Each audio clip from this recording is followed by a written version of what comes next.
అద్దేపల్లి జనార్దన్. అతను వచ్చాడా, మీరు రప్పించారా?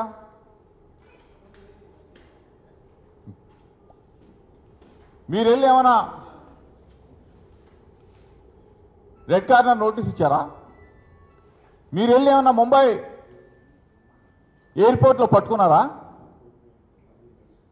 దుర్మార్గంగా అతను గన్నవరం ఎయిర్పోర్ట్లో దిగితే మీరు రెడ్ కార్పెట్ వేసి స్వాగతం చెప్పి అతన్ని రాసమర్యాదలతో తీసుకెళ్ళి విచారణ జరిపి కోర్టులో హాజరుపరిచి రిమాండ్ రిపోర్ట్ సబ్మిట్ చేశారు.